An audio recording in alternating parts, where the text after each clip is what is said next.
我最近看了彼得·戴曼迪斯对埃隆·马斯克的访谈，这个访谈呢非常的精彩，我自己呢也非常的有触动，所以我想跟大家分享一下。对于我来说呢，我觉得冲击最大的就是超音速海啸。我没有想到呢，白领的工作会这么快就消失，3到7年的时间，还不到10年。当然，蓝领们也别有啥侥幸心理，因为还有马斯克们的机器人呢在等着取代蓝领的工作。马上呢，全球范围的失业潮就开始了，现在可能已经在进行中了吧。其实我现在呢，说实话，我正在处于失业的过程中。虽然呢不是由于 AI 导致的失业，是由于语言呀、移民这些原因吧。我想跟大家分享一下呢，我现在失业这段时间的一些心得。比起学历、薪资这些我们引以为傲的外在因素，我现在越来越发现呢，兴趣、好奇心这些内在的因素，才是我们在时代变化、动荡不安的时候呢最珍贵的东西。因为我自己呢，就是上了很长时间的学，将近30年。之前呢，在外企上班的时候呢，就是感觉还好，就是白天上班，然后下班刷短视频，生活非常的悠闲。但是呢，现在突然间呢闲下来，没有工作，然后就是感觉各种不对劲儿，就是没有安全感，然后缺乏自我价值感，完全没有办法像那些日本妈妈那样呢，每天都开开心心、全心全意的，就是在家带孩子。所以以后如果真的失业了呢，大家想靠养小孩替代工作，提高自己的价值感呢，是不太可能实现的。还有呢，就是如果大家真的都失业了的话呢，真的会引发社会的动荡，因为大家不光是心理上的恐慌失落，还有我们现实生活。因为我们虽然没有工作了，但是社会或者是国家是否会把我们的房贷呀、税呀什么这些都取消呢？都是一个未知数，而且我觉得大概率是不会被取消的。Well, there's a lot of inertia. So even with AI at its current state, I'd say you're pretty close to being able to replace half of all jobs, and you know that white collar jobs. That includes anything like education too. Yeah.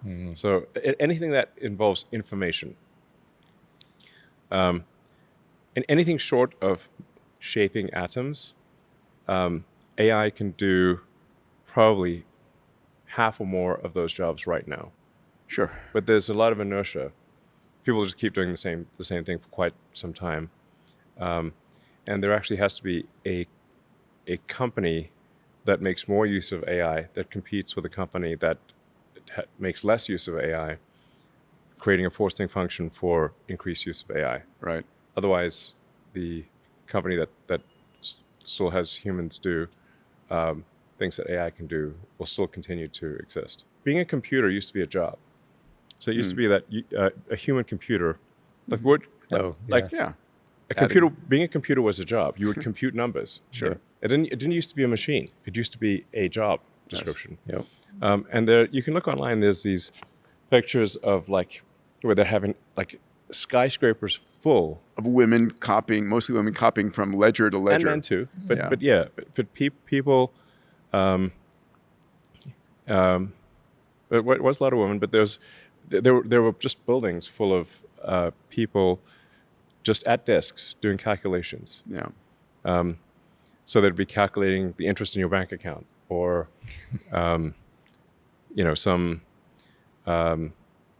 science experiment or something like that, or what. But if you want calculations done, people would do it. Now, one laptop with a spreadsheet can outperform a skyscraper of several hundred human computers, right? Of people doing calculations.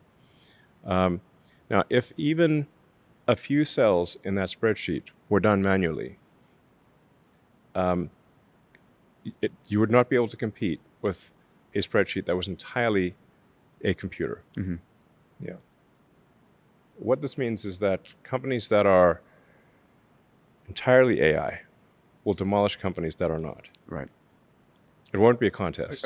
Agreed. That's and that flipping. Yeah, just one cell in that. Just one. If I'm gonna do that. Would you want home, even actually. one cell in your spreadsheet to be manually calculated? Yeah. That would be the most annoying cell, and you're like, God damn it. Yeah.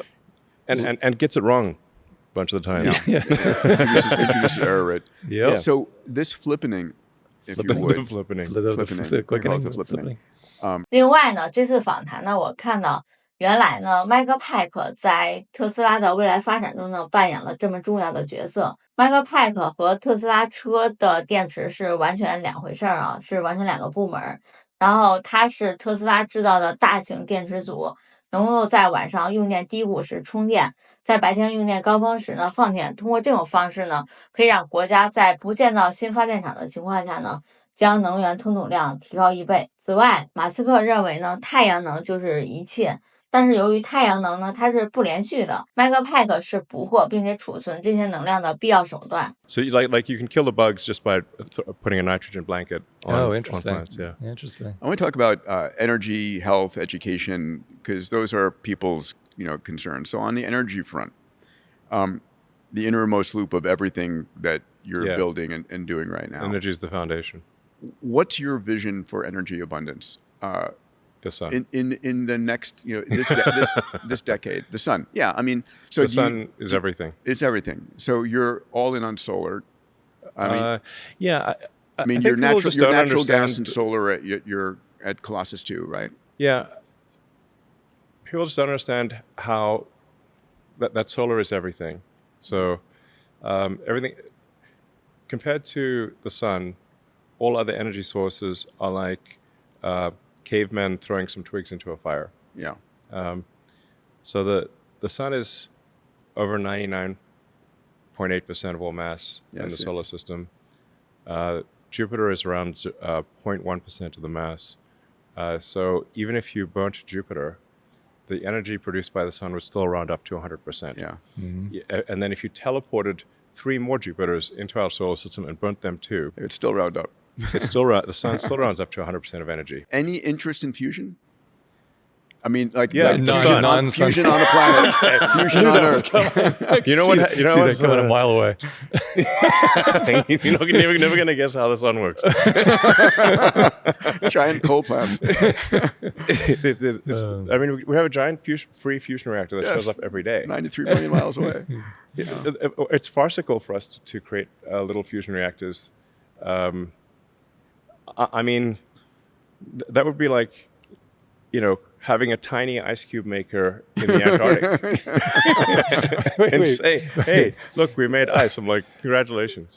You're in the fucking Antarctic. So totally with you on this. There's like 3-kilometer high glaciers right next to you. Okay.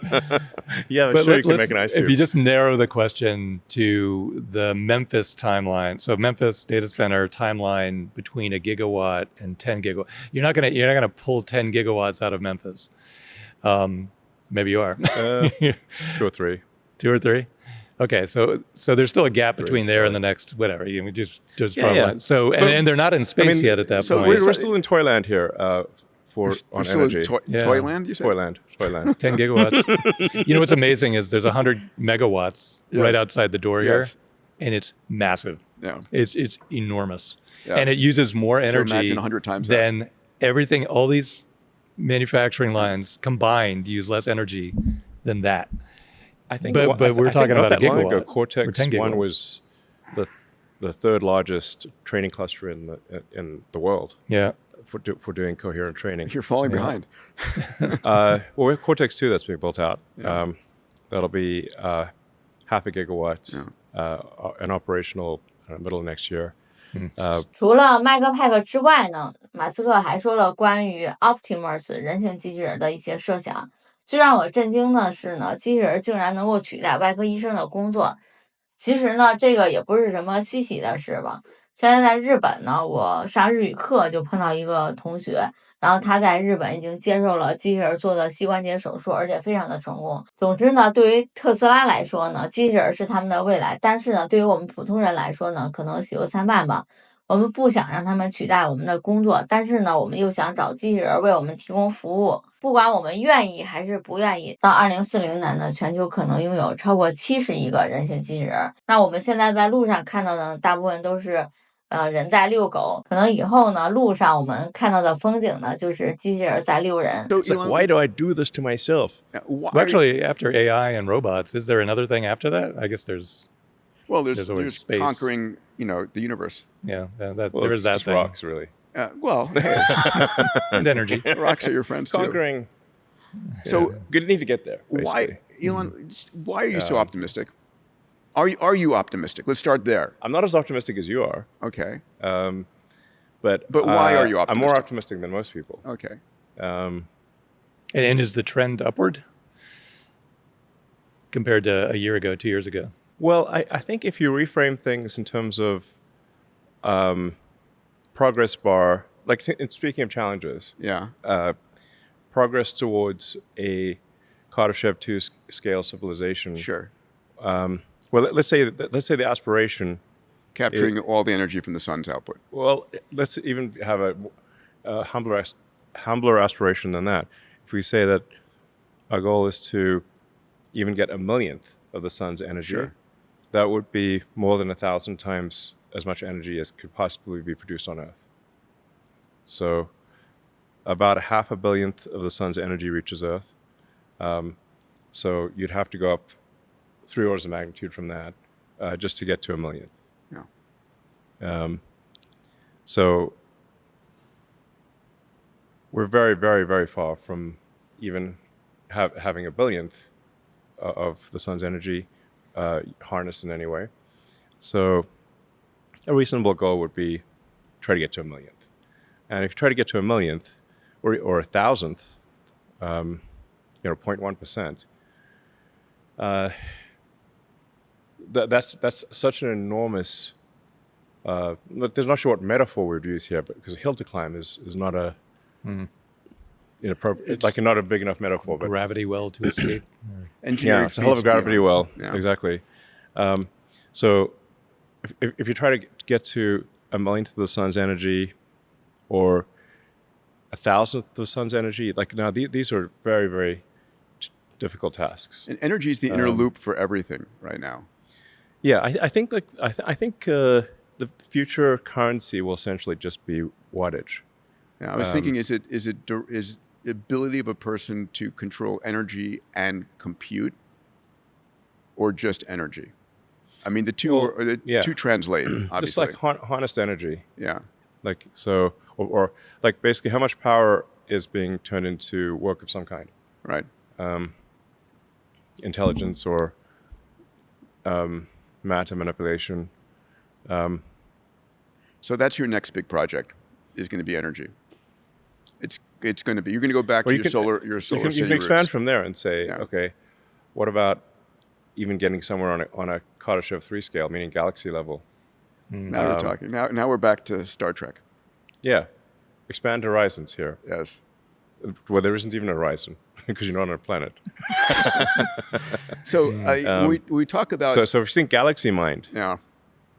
Well, listen, we're in 11.5 million square foot, 3 pentagons right here in this building. I mean, you think in a reasonably large scale. What is magnitude? Yeah. So I mean, so from a challenge standpoint, I guess the civilizational challenge will be how do you climb the orders of magnitude in energy harnessed. 最后呢，我想再分享一下，其实这个访谈呢，对我最大的一个启发呢，是关于教育。我发现呢，原来不仅仅是中国毕业生毕业找不着工作，原来美国毕业生呢，现在毕业也找不着工作。而且我前段时间呢，听说就是我之前同事家的一个小孩，现在毕业了，但是找不着工作，现在又去想考托福还是雅思什么的，想出国留学。但是现在来看呢，又有什么意义呢？那么未来的职业呢，可能真的不再是去找一份工作，而是成为发现并解决问题的一个创业者。在这个访谈里呢，马斯克多次提到好奇心这个词儿。他说他自己的成功呢，一个非常重要的因素呢，就是因为他有好奇心。虽然我家小孩现在还小吧，还在幼儿园，但是呢，我其实迫切需要转变我自己的一个观念，去努力培养他的好奇心，让他以后至少呢能和 AI 和谐共处，而不是成为 AI 的附属或者是傀儡，能够在 AI 时代呢找到快乐，实现自己的人生价值。 My kids were at a school, I won't mention which one. I know the school. You know the school. Yeah. And I asked, I went in to give a talk on exponential technology. I said I wanted, and so I went in and I asked the question. They wanted me to talk to the faculty first. I said, fine. So I went in and asked the opening question. I said, how many of you believe that the world today is better off than it was 50 years ago? a third of the faculty raised their hands. And then I said, how many of you believe that the world in the next 20 or 30 years will be better than the world today? And like 10% raised their hands. And I was like, okay, this is In not... Europe, it will be 0%. What's that? In Europe, it will be 0%. 0%. I said, this is not the faculty I want teaching my kids. Yeah, and they got a lot of other issues there too. Yeah, won't go there. But I mean, yeah. I mean, you want, in the whole education world, you want facts, yes, but I think we're wiring our neural nets constantly on our mindset is one of the most important things we have, right? Having a hopeful mindset, an abundant mindset, an exponential mindset, an abundant mindset. It's what differentiates the most successful people from those who are not. If you asked, think of the most successful people on the planet, what made them successful? It was their mindset. Well, it's not a force of nature. It's a designed future made by the people who are controlling the AI. And this is why you got into it. You said that right here in this podcast. Like, why am I doing AI? Why am I not doing just cars and spaceship? Well, because it is designed and can be directed toward any outcome that we want. It's not a force of nature that's going to sweep over us. It's a thing that we put into a lane and decide how it acts and decide what the rules are. And it's going to be incredibly important in deciding its own rules. You cannot keep up with the pace of change with just people thinking and brainstorming. It has to be AI driven. How long before AI is asking questions and solving problems that we don't even understand? Yeah, a year or less. But that's okay. Yeah. I mean, you look at math, like it can pose questions that we couldn't even comprehend. Yeah. Like we can't even just stick it in our brain. So, like there's this test for AI called Humanity's Last Exam. Yes. Where's Grok at this point? On the test, yeah. Well, even Grok 4, which is primitive at this point, got I think 52% on excluding visual questions because it wasn't sufficiently multimodal. But I'm like, I read some of these questions and I'm like, okay, these are still questions that you can read and understand as a human. Right. But AI is capable of formulating questions that you could not possibly understand It'll be called the AI's question, first let exam. alone the answer. Yeah. It can formulate questions that are like pages long. Yeah. I can't understand this question. Yeah. And that's HLE even... questions, you can read them and like you may not know the answer, but at least you can understand what the question is about. Yeah. And that's Grok 5, I think, might end up being nearly perfect on the HLE. I mean, or some very high number. And probably point out errors in the question, frankly. So saturate the indices. Yeah, the benchmarks. It's going to start. It's kind of like chess. Like if the best chess, like if Stockfish plays Stockfish, it's like God's fighting on Mount Olympus. I mean, you don't know why it made that move. It's going to crush all humans. It's hopeless. Yeah. You don't even. So you will lose and not even know why you lost. 好了，我今天的视频就到这里。如果大家喜欢我们的视频呢，也欢迎点赞、订阅、关注。我们下期再见。